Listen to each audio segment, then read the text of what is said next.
The day the resort ribbon was cut, champagne flying, camera crews filming, I stood there smiling like a fool.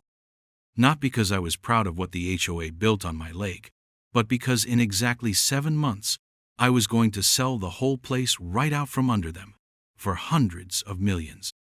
When I first laid eyes on Maplewood Lake, it was like something out of a painting you would find hanging in a dentist's office. All soft pastels and perfect ripples, and a kind of quiet you could almost breathe. The water stretched out in lazy folds, ringed by thick woods and a handful of battered old docks, half sunk into the mud like sleeping dogs. The whole place smelled like wet earth and pine needles and something older, something slower than the rest of the world. I knew right then that I would spend the rest of my life there if I could. It had taken me 30 years of careful saving, of brown bag lunches, and skipping vacations and working weekends nobody else wanted, but finally, I was ready. The property was small by most standards, barely an acre with a narrow strip of waterfront. An old fishing shack leaning against the trees like it might fall down if you breathed too hard near it. And a rickety dock that listed sideways whenever the wind picked up. But it was mine. No mortgage, no landlords, no angry upstairs neighbors stomping at 2 a.m. Just me, my land, and the lake. The man who sold it to me was named Ed Whitaker, a sun-leathered old-timer who had lived there for 70 years and fished that water with his father before him. Ed shook my hand the day I closed, told me to watch out for the snapping turtles near the South Cove, and warned me that the only rule of the lake was simple: respect it, and it would respect you right back. No one mentioned anything about an HOA. Not a whisper, not a clause. It was just land, plain and pure. Or so I thought. The first few months were everything I dreamed they would be. Early mornings spent in a battered aluminum canoe, mist curling off the surface like ghost fingers. Afternoons clearing trails and chopping firewood. Evenings watching the stars come out, so thick and close, you felt like you could fall upward if you stared too long. The only neighbors were a few scattered families, most of them older folks like Ed who waved from their porches, but mostly kept to themselves. It was perfect. Perfect, that is, until the newcomers arrived. It started subtly at first. Shiny SUVs began kicking up dust along the gravel access road. Contractors hammered and sawed day and night. Where once there were trees, there sprouted giant homes with massive decks and stone chimneys, all crammed as close to the water line as they could get, without falling in. The new families dressed in pressed polos and yoga pants talked loudly on their phones about stock options and property values, and acted like they had discovered the lake themselves. It did not take long before rumors started swirling about an improvement initiative, spearheaded by the wealthiest of the newcomers. A man named Bradley Keene, who made his fortune in commercial real estate development and had a tan so permanent it looked sprayed on. Before any of us realized what was happening, papers were circulating, slick with corporate logos and full of friendly language about protecting our shared treasure and preserving the beauty of sunny shores for future generations. I read the fine print twice, then 3 times. What they were proposing was the creation of a homeowners association, the Sunny Shores HOA, with all the standard trappings, mandatory dues, voting rights weighted by property size, strict regulations on everything from fence height to mailbox color, and most notably, the declaration that the lake itself would be common property under the HOA's management. At first, I laughed. It was absurd. My deed and the deeds of the old families too made no mention of any HOA, let alone granting control of the lake to anyone. The idea that you could just declare a natural lake common property with a few signatures felt like something out of a bad TV movie. I refused to sign. So did the other old-timers, or at least the few who were still paying attention. But it did not matter. Bradley and his crew had been busy behind the scenes, gathering signatures from the newcomers who now outnumbered us. Thanks to a shady clause tucked deep into the old township charter, if a supermajority of lakefront owners voted in favor of an association, it could be applied retroactively to the entire lakeside community. They had the numbers. They had the lawyers. They had the gall. I received my first Welcome to Sunny Shores letter 2 weeks later, A glossy packet stuffed with bylaws, fee schedules, and a chipper note informing me that my annual dues would be $3,200, and that my participation was both expected and appreciated. I threw it straight into the wood stove. 2 days after that, a group of workmen arrived at my shoreline without so much as a knock. They unloaded lumber, power tools, concrete mix. I stormed outside, demanded to know what they thought they were doing. One of them, a kid barely out of high school, shrugged and said they were installing a community fishing pier and public picnic space to enhance resident enjoyment of the lake on my land. Without permission, I called the township. They bounced me back to the county. The county said it was a civil matter and I should work it out with my homeowners association. The next week, they installed a garish wooden sign right by my old dock. Sunny Shores Lakefront Park, residents and guests only. It was like a nightmare unfolding in slow motion. The first fine arrived soon after, pinned to my front door with blue painter's tape like a passive-aggressive gift. $500 for failure to maintain shoreline vegetation to HOA standards. Never mind that I had lived there peacefully for months without issue. Never mind that the so-called vegetation was a patch of native wildflowers that had been there since Ed's grandfather's day. When I called the HOA office, a cheerful young woman informed me that all lakefront lots are subject to new aesthetic regulations designed to harmonize the waterfront experience. I asked who gave them permission to enter my property to inspect it in the first place. She put me on hold. When she came back, her voice was clipped and professional. "You will need to direct any legal challenges to our compliance department," she said before hanging up. I tried talking to my new neighbors. I tried explaining that the lake was not theirs to carve up and pave over like a strip mall. Some listened politely. Most nodded along and went right back to planning lakeside yoga retreats and cocktail parties under the stars. It was not about the land to them. It was about status, about branding, about making their vacation home Instagram ready at any cost. I tried ignoring it, tried focusing on my own little slice of peace, but it kept getting worse. Every week, another violation. Another fine.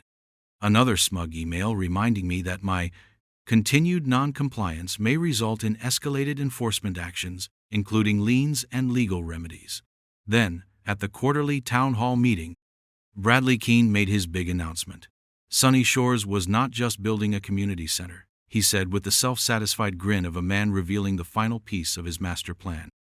They were building a small community lodge right on the east bank, a beautiful space for weddings, retreats, and lakeside events, a boon to property values, a gift to future generations.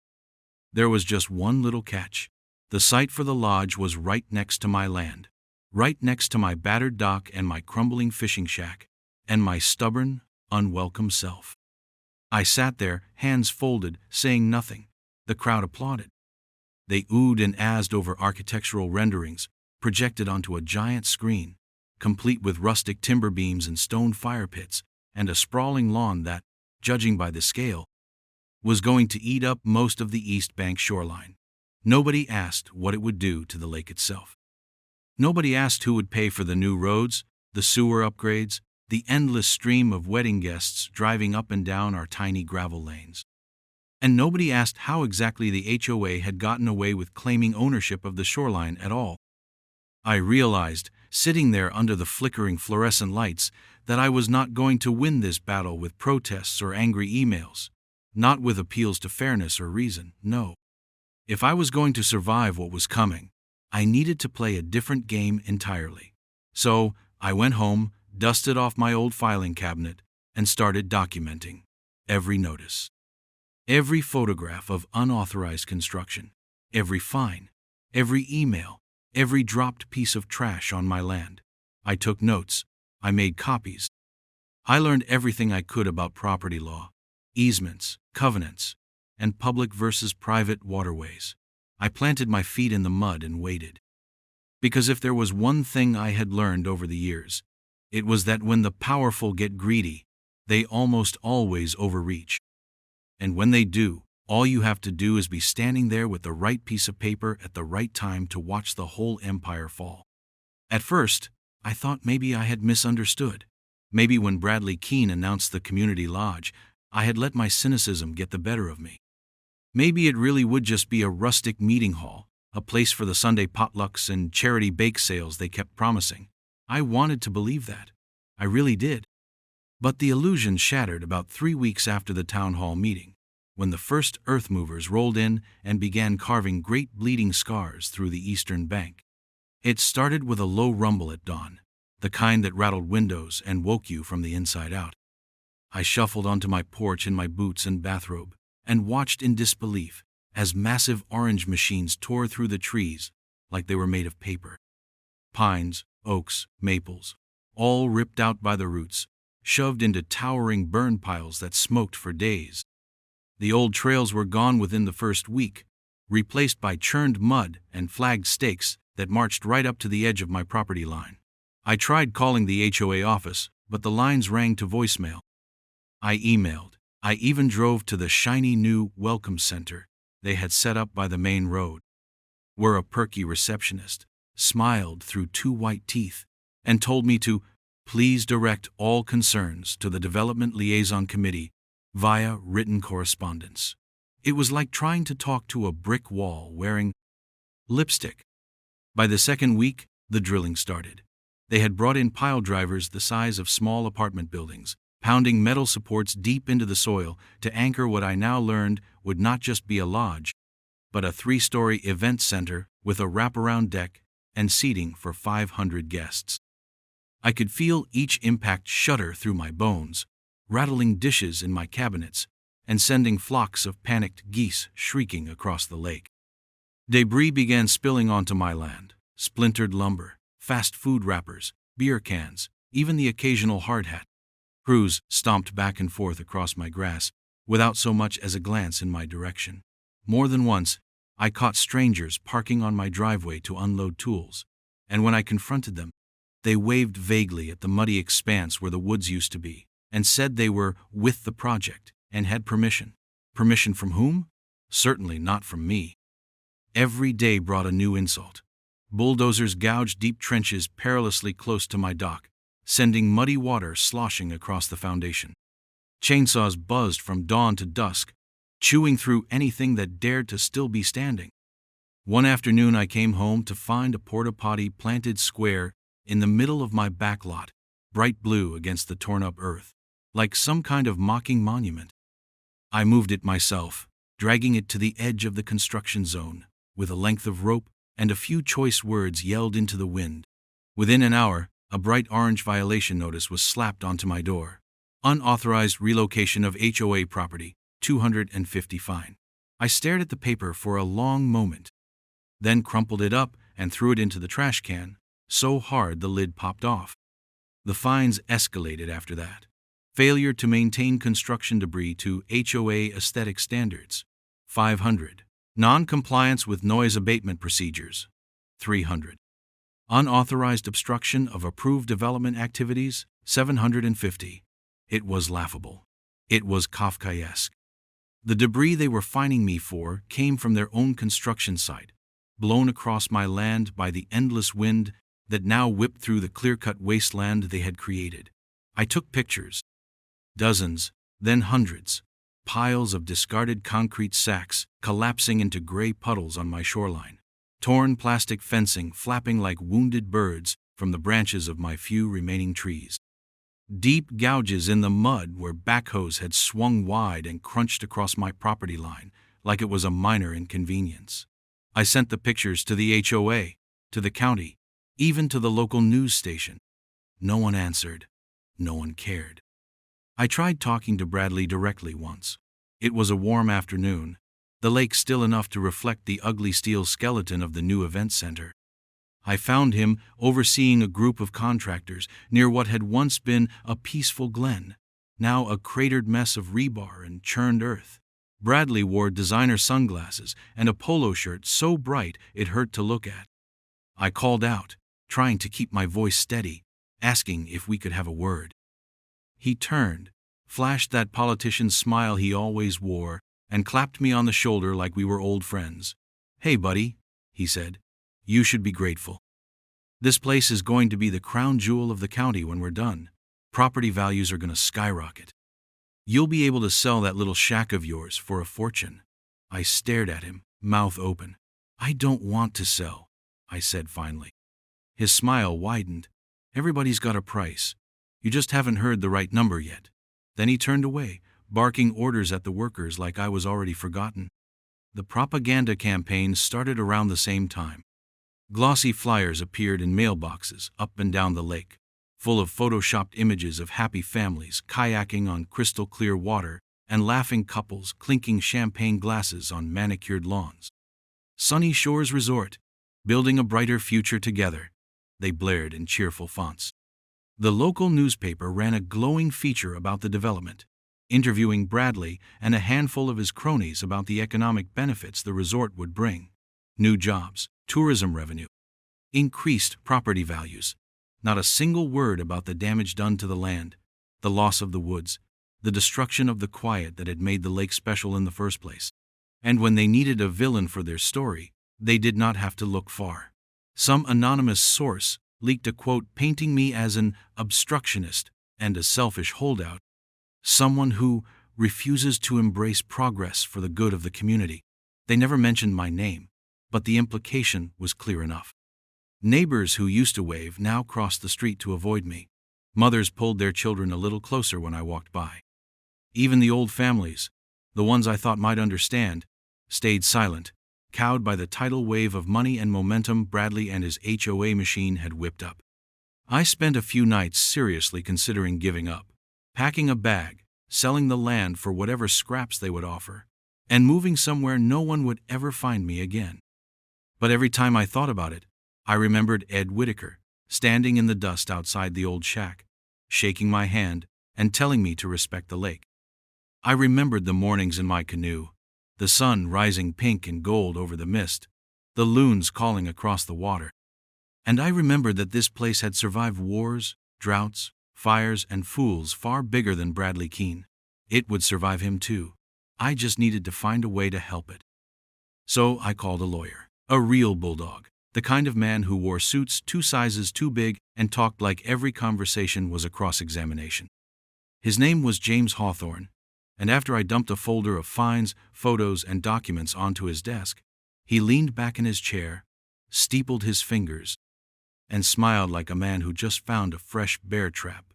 "You might have something here," he said. "Maybe more than you realize." He started digging, pulling property records, old survey maps, dusty deeds yellowed with age. And one afternoon, as the rain hammered against the windows of his cramped office, he pushed a cracked leather folder across the desk toward me. "Found something interesting," he said. 1,897 land covenant tied to Maplewood Lake, buried deep in the original township filings, never properly rescinded. I opened the folder, heart pounding. Inside, written in the tight, spidery script of a century past, was a legal agreement signed by the descendants of the original settlers. It stated, in no uncertain terms, that any party owning a contiguous portion of the eastern lakefront, specifically the strip running from Whitaker's Bend to Cedar Hollow, held exclusive rights to the water, the mineral resources beneath it, and the access thereto, a right that passed automatically to any subsequent deed holder unless specifically revoked. I traced the description with a shaking finger. Whitaker's Bend. That was Ed's old fishing hole. My land. My deed. James tapped the paper with one thick finger. "If this covenant still stands," he said, "then technically, you do not just own your little strip of shoreline, you own the lake access itself. And anyone operating commercial enterprises on it without your permission." He let the sentence hang, heavy and full of meaning. I looked out the window, past the battered siding in the weedy parking lot, and saw it as clearly as if it had already happened. Bradley Keene's gleaming resort, standing proudly over a lake they no longer had any legal right to use. A house of cards built on stolen sand. And me, the man with the one piece of paper that could bring the whole damn thing crashing down. When I first read that covenant, I thought maybe it was too good to be true. A lot can change in over 100 years, and I figured there was some legal loophole, some dusty court case that had already neutered its power.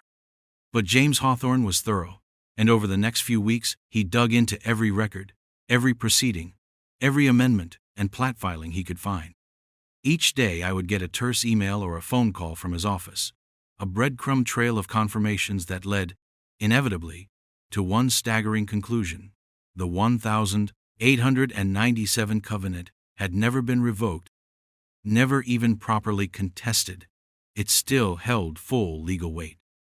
In the eyes of the law, my tiny, battered strip of lakeshore controlled the mineral rights, the access rights, and the commercial usage rights for the entire body of water. Every dock, every kayak rental, every luxury pontoon cruise that the HOA had planned was, technically, dependent on my permission. And they did not have it. James leaned back in his chair one rainy afternoon, steepling his fingers like a man savoring the slow unfolding of a perfect trap. Their entire project, he said, is built on a foundation they do not own. Like building a castle on a neighbor's sandpit and hoping no one notices, I stared at the blueprints he had spread out over his desk, overlays of the current resort development against the historic property lines. Their main event center, their biggest selling point, was sitting on top of what amounted to stolen ground.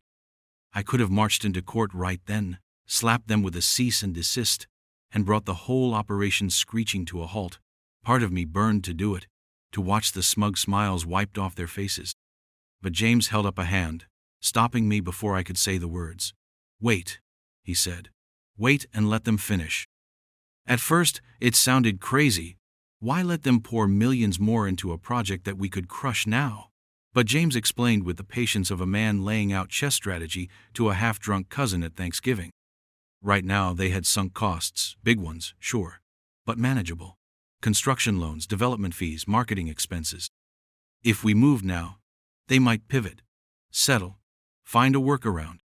But if we waited, if we let them finish, let them ribbon cut and pop champagne and book their first 100 weddings, then they would have something truly valuable, something they could not afford to lose. And that, James said with a glint in his eye, was when we would strike, not for a few fines, not for a settlement, but for ownership, for control, for real money. So, I waited. I waited while the resort grew like a tumor on the lakeshore, a sprawling monstrosity of faux rustic beams, imported stone facades, and manicured sod lawns rolled out like green carpets.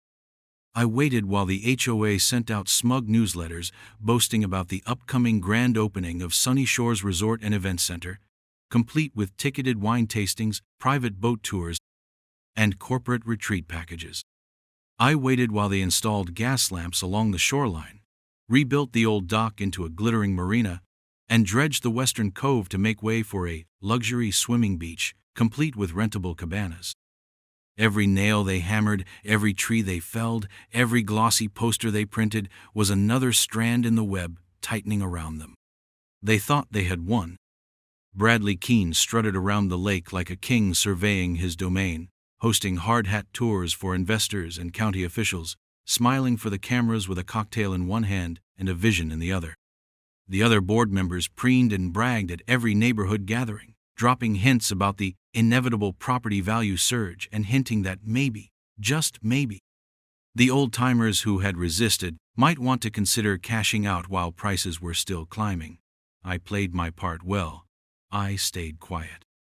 I nodded and smiled and attended the occasional HOA meeting, sitting silently in the back while they patted themselves on the back and toasted their own brilliance. When the grand opening finally arrived, it was a spectacle. The whole lakeshore was festooned with white and gold banners proclaiming, "Welcome to Sunny Shores Resort." A brass band blared from a temporary stage. Food trucks lined the access road, slinging overpriced tacos and artisanal lemonade. News crews set up cameras on the hill overlooking the marina, jockeying for the best shot of the ribbon-cutting ceremony. The board members wore matching embroidered polo shirts, each clutching a pair of oversized novelty scissors, like generals about to carve up the world. Bradley took the microphone and launched into a speech so full of self-congratulation, it was a wonder he did not sprain his shoulder patting himself on the back. "This," he declared, sweeping his arm wide, is the future. A beacon of community, of prosperity, of everything we can accomplish when we work together. The crowd erupted in applause. I clapped too. I clapped until my palms stung. Because what none of them knew, what none of them had bothered to ask, was that beneath their feet, beneath the polished boards of the marina and the imported pavers of the plaza, beneath the glimmering water where the new jet skis bobbed impatiently, was a century-old piece of paper with my name written all over it. And that paper was about to become the most valuable document in the entire county.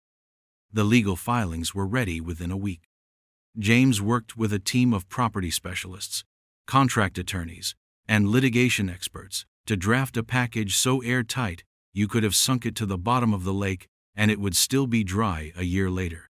Quiet title action to establish the full force of the 1897 covenant.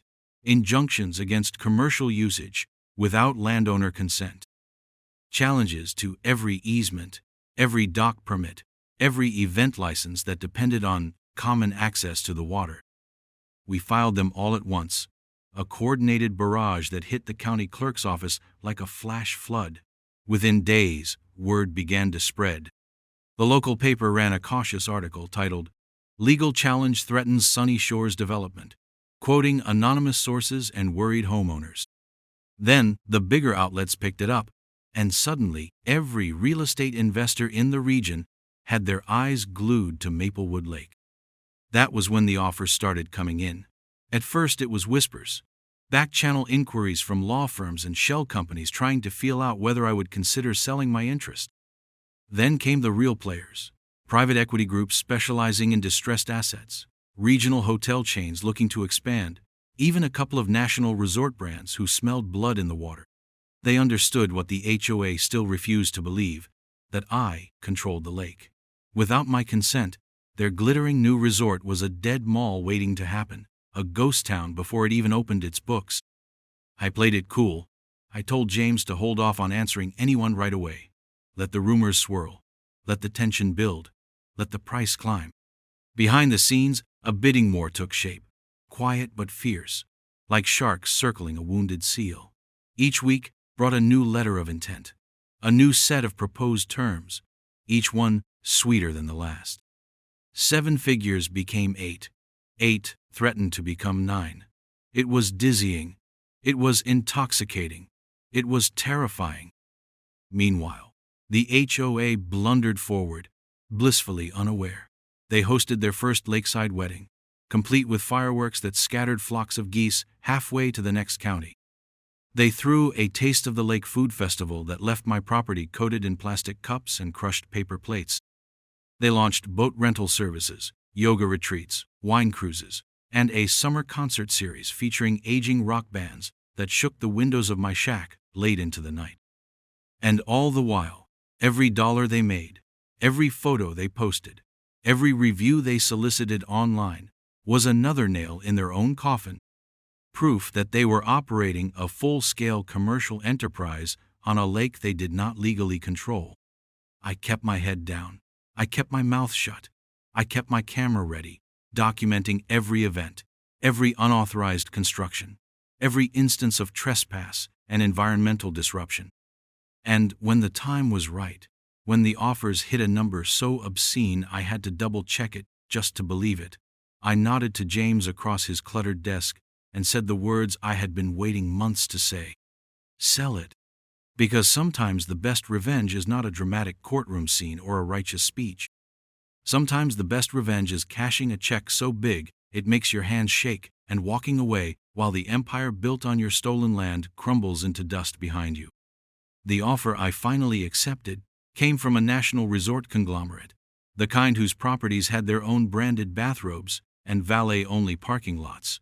They wanted Maplewood Lake bad. Not just the resort the HOA had cobbled together, but the lake itself. They saw what Bradley and his merry band of HOA marauders could never understand. The true value was not in some gaudy event center or overpriced boat rentals. It was the water. It was the control. It was the rights that I held, tucked neatly under a signature penned in $897. When I signed the final paperwork, sitting in James Hawthorne's cramped office, surrounded by witnesses and notaries, and enough legal documents to fill a fireproof vault, it still did not feel real. Even when the wire transfer hit my bank account, a number so massive it made me lean back in my chair and laugh like a madman, it still felt like a dream. Hundreds of millions of dollars. Enough money to buy my own private island. Enough money to never work another day in my life. Enough money to finally stop worrying. But the real payday was not the deposit. It was what happened next. The new owners did not waste time. Within 24 hours of the transaction being finalized, teams of corporate attorneys swooped down on Maplewood Lake like hawks on a crippled rabbit. Cease and desist letters were delivered by certified courier to every address associated with the Sunny Shores HOA. The language was crisp, brutal, and final. Effective immediately. All commercial operations utilizing Maplewood Lake and its shores were considered unauthorized squatters on private property. All lake access was revoked pending renegotiation. All events, rentals, retreats, and commercial activities were to cease at once or face legal action. The resort's grand calendar, carefully planned for a year in advance, crumbled overnight. Weddings were canceled, leading to a flood of furious brides-to-be, clogging the HOA's voicemail lines. Corporate retreats evaporated, leaving angry executives demanding refunds. The summer concert series, touted as the crown jewel of Sunny Shore's cultural renaissance, was abruptly suspended. The marina, the boat rentals, the wine cruises, gone, shuttered by legal order, their inventory locked up behind hastily chained fences. Bradley Keene lost his mind. He called emergency board meetings, fired off frantic letters to the county commissioners, tried everything short of standing on the street corner with a megaphone to stop the bleeding. But it was too late. He had spent millions building a glittering palace on a swamp, without bothering to check if he owned the swamp. And now the swamp had a new master.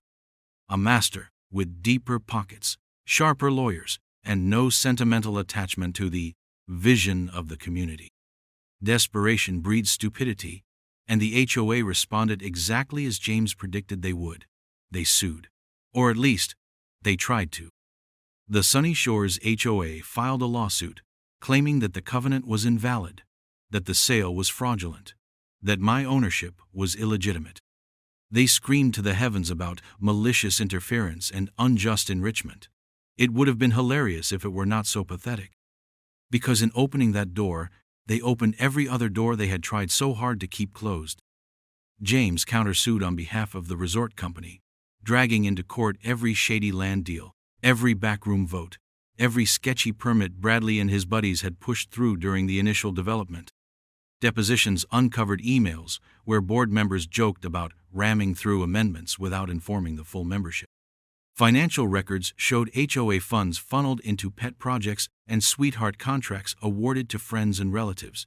Testimony revealed that signatures on key documents were forged or gathered under false pretenses. The local media, who had once fawned over the bold visionaries of Sunny Shores, turned like a pack of wolves scenting blood. Headlines screamed about fraud, about corruption, about homeowners betrayed by the very people elected to protect their interests. It was a feeding frenzy. County investigators launched inquiries. Civil suits sprang up from angry residents who had bought homes at inflated prices based on promises of a glittering lakeside paradise.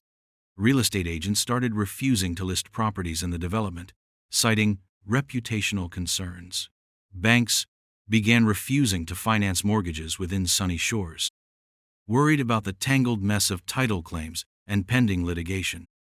Home values, once the shining justification for every tree cut and every bird nest bulldozed, plummeted like stones tossed into the now quiet lake. As for the resort itself, the new corporate owners moved swiftly and ruthlessly. They bought out what they wanted, the prime parcels, the infrastructure they deemed salvageable, and bulldozed the rest. The gaudy event center was stripped down to its concrete bones and left to rot. The marina was dismantled, its shiny pontoons sold off for scrap. The fake beach was raked clean of its plastic cabanas and artificial palms, leaving only scarred earth and silence. The fireworks platforms, the yacht club banners, the expensive imported sod, all gone, like a fever dream, vanishing with the dawn. I watched it all unfold from my porch, a mug of coffee cradled in my hands, and a quiet smile on my lips. The chaos, the lawsuits, the desperate fire sales, they were none of my concern anymore. I was out. I was free. I had my money, my land, and my peace back, and nothing they could do would ever take that from me again. Bradley Keene eventually sold his mansion at a massive loss, fleeing the county under a cloud of disgrace. Last I heard, he was trying to restart his career 3 states over, peddling some new, visionary development scheme to whatever suckers would listen. Most of the other board members vanished too, either bankrupted by legal fees or shunned by the very neighbors they had once ruled, like petty tyrants. The fancy SUVs disappeared from the streets. The wine tastings and yoga retreats faded into memory. The bright future they had promised turned out to be a slow, grinding collapse back into the dust. And the lake, my lake, healed. Slowly, stubbornly, like an old wound knitting itself closed. The geese returned first, honking and squabbling on the rocky shores. Then the otters, playful and curious, darting through the reeds. The fish came back too, silver flashes beneath the surface, undisturbed by roaring jet skis or booming concert speakers. The scars of construction faded under the patient hands of rain and time. Trees grew back where bulldozers had once rumbled. Wildflowers bloomed along the banks. The water, once clouded with silt and oil, cleared until it shone like a mirror again. Sometimes, early in the morning, when the mist clung low to the water and the only sound was the dip of my paddle, I would push my old canoe out into the center of the lake and just drift. I would watch the abandoned ruins of the once grand resort crumble and rot on the far shore, the cracked pavement and rusted beams swallowed inch by the hungry woods. I would listen to the quiet, thick and alive, and full of secrets. And I would smile, because in the end, I did not just win. I outlasted them. I buried them under the weight of their own greed. I turned their arrogance into my fortune. And I got my home back, older, wiser, quieter, exactly the way it was meant to be. Fishing rod in one hand, coffee in the other, I watched the sun climb over the misty horizon, gilding the lake in gold, and thought about Ed Whitaker, about respect and patience, and knowing when to fight and when to wait. The water lapped gently against the canoe, the breeze carried the scent of pine and earth and clean air, and the ruins of sunny shores crumbled in the distance, like a warning whispered on the wind. Some battles, you win with force, some, you win with fire. But the best ones, the sweetest victories, you win by standing still and letting the world collapse around you. And I had all the time in the world,